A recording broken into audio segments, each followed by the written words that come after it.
That's Nick. And that's Joseph. And today we're here to talk about Malcolm and Marie, the third feature directed by Sam Levinson, which will be available to stream on Netflix February 5th, 2021. Who's the director? Sam Levinson. Oh. What other films have they done?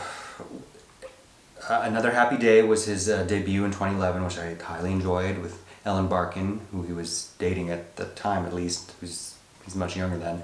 And Assassination Nation.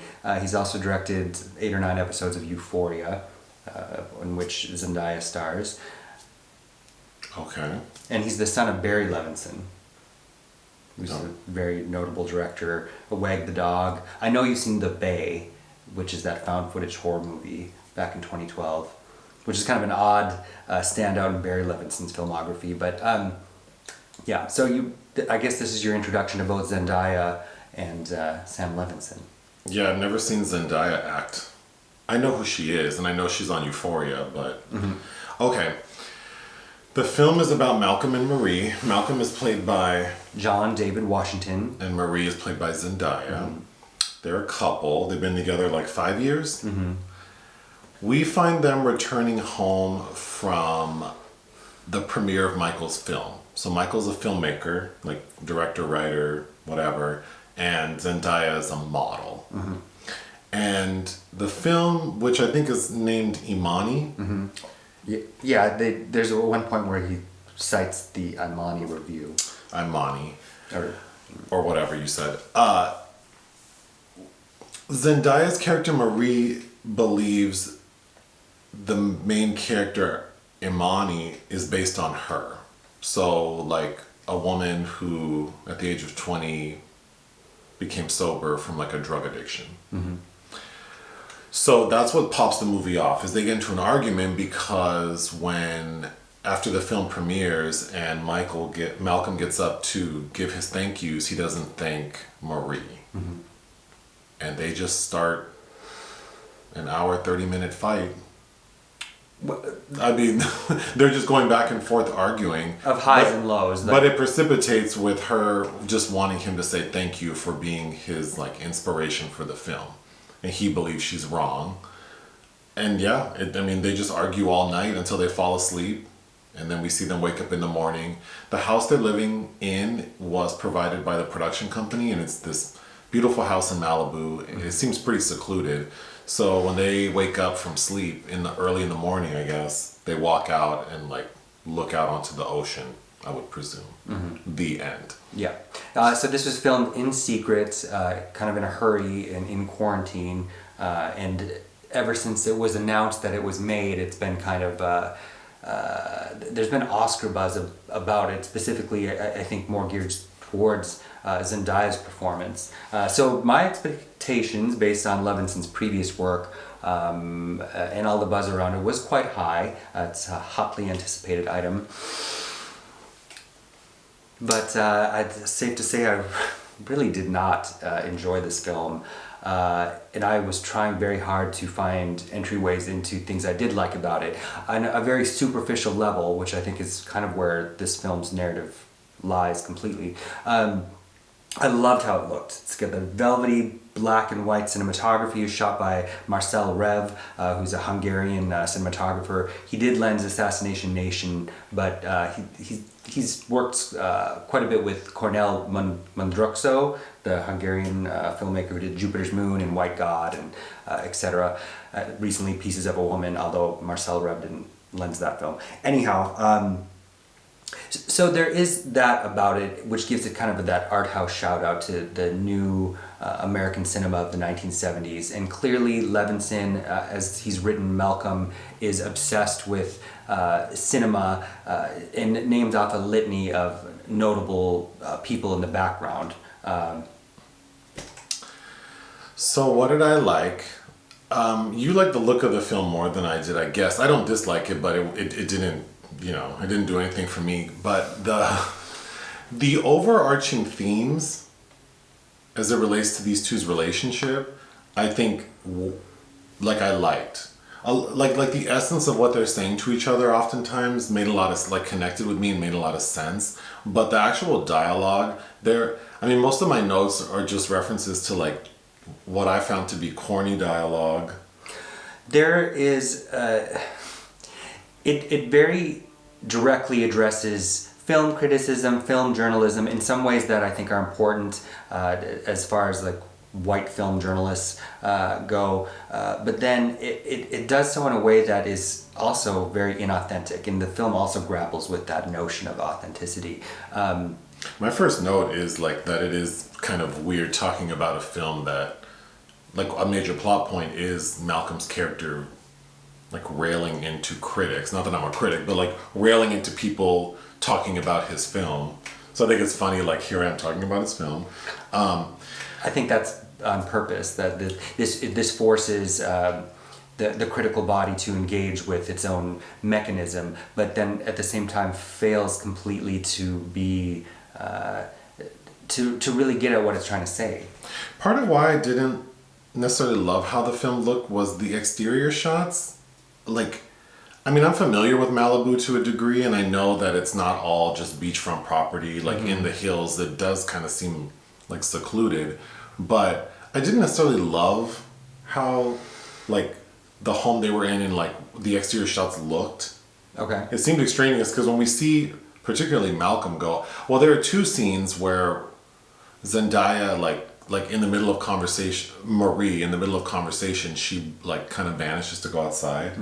To, like, then she says, like, go pee. And then there's another scene where Malcolm goes outside and has, like, a tantrum. He's like shadowboxing. Where he's like shadowboxing and kicking the weeds, and I didn't think the exterior was put to good use. Okay, so my biggest issue with the film, besides the dialogue being corny, is I think the dynamics of their relationship are off, because when they start arguing, Malcolm immediately, so he gets set off very easily by being told that perhaps his like work is mediocre, and he just explodes. He becomes hysterical, which brings me to the first like sort of pivotal scene where Marie retreats to go take a bath, and while she's submerged in the bathtub, Malcolm comes in and just starts saying these awful things to her, not like cussing her out, but just saying like, you think this movie was about you, but this scene where I was having sex, that was about this girl I used to have sex with, and this scene was about this girl I used to have sex with. So he's basically throwing in her face that like, you're not the only bitch I've been with, and you think this movie's about you, but really it's about all these other bitches I fucked. And I just thought, like, people do speak that way, but considering that we also understand that his character basically like stood by her while she became sober and relapsed and cheated on him, and he stayed there, and she cheated on him, and he stuck around, for him to then like be so like mean to her just felt very off. The ebb and flow feels off because Levinson's script brings us some like to several points of no return for what ostensibly, unless they also aren't believable as a couple that thrives on that toxicity either per se to me. Or there would have been a lot more. I feel like she'd be a lot more broken than she seems to be. Yes. It just seems off. And I think, once again, the film that comes up as a template for what's going on here is Who's Afraid of Virginia Woolf, which was, you know, the Mike Nichols film based on Edward Albee's play. And the reason that film works is because of the writing. Oh yeah, excellent. But also the performances by Elizabeth Taylor and Richard Burton, her ex-husband at the time? No, I think they were still married. They were still married? They divorced and remarried. Okay. But anyway, their dynamic is amazing, and their performances are amazing, and obviously the writing's great. I think the writing in this film is not at that level, obviously. Again, like, well, I don't... Of the two, Zendaya does better with the material. I agree. She's also the more sympathetic character, though. Well, because another issue was... Malcolm has, it seems like he's almost trying to be funny. Yeah. Like there's a comedic tone to his performance. He does this thing that drove me crazy where he like hunches over a lot. Like at a 90-degree angle. The physicality of it is off-putting, I think. Also because he seems like an abusive misogynist. And to me, if this film succeeds at anything, it's about how couples can gaslight and manipulate one another. Sure. But this felt like, as I was saying, watching it, like relationship performance. When two people know that they're being watched and everything is exaggerated, a la reality television. Yeah, so it's like it has sort of the feel of a stage play, but the hysterics of like a cheap reality show. Mm-hmm. Because the thing about Virginia Woolf is George and Martha were also tempered by having two people to claw at, which were Nick and Honey, the guests that come over late that night. But this film opens the same way as that, really, with them coming back from a night of revelry to tear each other apart. So in addition to really not liking the writing, Malcolm's character is just, so, like you said, so off-putting. And there's a scene where, because his film has premiered this evening that we meet him, where he notices that like a review from the LA Times has posted. Mm-hmm. And prior to that, Zendaya explains that like she noticed him like being sort of friendly with this white woman who is the critic from LA Times. Mm-hmm. So that was a point of contention. Then he finds out that her article about his film posted. And something that really confused me is, if you're familiar with the LA Times and you know you can't read articles online unless you're a subscriber, right? Mm-hmm. So we spend like 3 to 5 minutes with him attempting to locate his wallet so he can pay for like a subscription to read the review. And when he can't find his wallet, he becomes hysterical. And I know that the function of like misplacing his wallet was to show him behave this way, but it was just so... It's shrill, and not shrill in the way that Elizabeth Taylor's pitch can be when she's screaming. No. It's shrill in all the wrong ways, nail on a chalkboard. And him doing that thing with his body where he's literally like... he's like at a 90-degree angle shouting.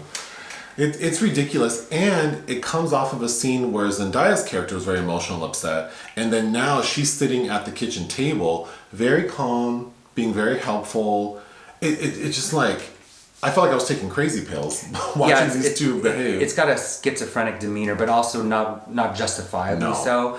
Even from the beginning when she's making him mac and cheese, and then he starts wolfing it down, he's screaming across the house at her. It felt like a film school project to me. And then the title that plays over the mac and cheese is like, oh, these two are supposed to be symbiotic, like that dish, this cheap ass dish. And the irony is, of course, that they perhaps aren't. I actually didn't like the opening scene because when Zendaya's character, because she gets upset that he's sort of like criticizing her while he's eating. Mm-hmm. And like, so you eating this macaroni and cheese is more important than expressing your concerns to me. And it's like, again, the idea, like what she's expressing, I was like, ooh, that shit hits, because I felt that way too before. It was like, oh, you can't even look away from your Instagram to like tell me something. Not you, but you know what I mean? Like, so the idea, but then her execution, because of the writing, just felt like, oh, she's trying to be, like, she just doesn't, I don't know. I don't want to talk about Zendaya because I don't know her acting, so I don't not think she's a good actor. I just think that this script didn't allow her to do all she can do. Maybe. I think the script is kind of borderline terrible and was upstaged by the musical selection, which both characters at certain points use pieces of music, like Dionne Warwick or James Brown or William Bell, that are supposed to be kind of reflecting the sentiment of the moment. And I thought that those moments worked a lot better than anything that's actually said in the dialogue. Yeah. There's another plot point is about 2/3 of the way through, Marie asks Malcolm, why didn't you cast me? Mm-hmm. And I just felt like that seemed really odd, because wouldn't that be a conversation they would have had? Since these two can't keep anything together or be quiet about anything, I cannot believe that they have not had an argument before about this film project that's taken... So this man who you two are popping off so hard. Yeah, like you cast, shot, and released this film and never thought to like question why he didn't cast you. There are so many things that didn't make sense about their dynamic, such as you nursed her through an addiction, and then belittle her suicide attempt with a pair of nail shears or something. never worrying that she might backslide. And then the point about casting, I think, is to me the worst part, and I don't think it's Zendaya's fault, I really think it's the direction of the screenplay, is there's this moment where it turns out she didn't actually audition for the role to play herself, whether she was afraid it would be triggered, didn't have confidence. So we're meant to believe that Malcolm believes she's having a psychotic break with a knife, like going all Glenn Close as Alex with a butcher knife, tapping it on the floor. And it plays so oddly that you're like, the only thing that makes sense right now is that she's now auditioning for him, which of course what it ends up being. So what the scene you're describing is, to the audience, we think that she might actually like commit suicide with this, or hurt him with it. But like you say, it plays out so. And then it just seems so contrived that it's like, well, obviously she's playing with him. Right. Yeah. And then his response when she reveals that is like, well, why didn't you do that in the audition? Is so ham-fisted. I don't know. My last note is, there's a point when Marie says, like, because it's towards the end of the film and they're arguing and Malcolm says, "Are you done?" And she goes, "I'm not close to being done." And I kind of giggled to myself because I'm like, well, thankfully this movie's almost done. Well, she's mirroring because he said that to her earlier. Right. But it's just like... And then they keep getting to the precipice of being intimate, and then something throws it off. Like he has to go pee, and by the time he comes in, her mood has changed and she has another gripe. Or she's about to fillet him and also wants to talk about pertinent things. And to me that felt like Levinson was trying to have this Buñuelian kind of intention of never getting to be intimate, kind of like how they can't leave that party in The Exterminating Angel, or how those people can't sit down and eat in the discreet charm of the bourgeoisie. And again, it's like the ideas are there that are very interesting, and I think for anybody in a long-term relationship, there are realities behind some of those conversations. And her final soliloquy about all these things she just wanted what she would have liked to have heard from him, those things all do ring very true about... Yes, they hit, but then it's like, bitch, I just could not get over the first scene in the bathtub where he spoke to her like we would be so donezo. And again, like you said, they're not presented in a way that like this sort of relationship makes sense. So that would have been like a final straw. Yeah. So then for her to give her little soliloquy at the end... Again, it's like they've hit too many points of no return where... That's what I was trying to say. And what that does, I think, for the audience is it becomes tedious. It's like the person that asks you about getting out of an abusive relationship, and you give them all the best advice in the world and they still keep doing the same thing. At a certain point, you kind of wash your hands, right, of saying like, I can't talk about this with you anymore because you're not willing to help yourself. This film felt like that kind of friendship that you just don't want to bear witness to anymore because Lastly, I just think the chemistry between those two didn't really ignite anything for me. So every time Washington says I love you, nothing rang true, and that could very well be the intention. Sure, but combined with like putting us through the ringer so many times that at a point we wash our hands of it, I felt like within the first 30 minutes, I didn't care about this couple. Right. Y'all both could have killed each other. Like the other thing, because we had a conversation right before this, what works so well about Virginia Woolf and George and Martha is they're almost entertained at each other's bitchy things they say to one another, to that it doesn't even faze them. Like that is communicated and to the audience, we feel like, oh, this is normal. Like what they're doing is not a performance. Like they are real. This is how they get down. And this film didn't achieve that. For 5 years of a couple going through these things without having some dysfunction is probably impossible. But the fact that they can't get... They were psychologically unsound as characters, and I think that was at the script level. Well, I'm tired of talking about this movie. What would you give it? 2.5 out of 5. I would give it 2 out of 5. Okay. I didn't enjoy it. I didn't enjoy it either, but again, like on a superficial level. Oh, it was also produced by Kid Cudi, notably. Does he sing that song? It's there, but I can't. Pursuit of Happiness? Yes. Mm-hmm. Yeah. Among several others. Okay. Yes. That's all, folks. That's all. Bye. Bye.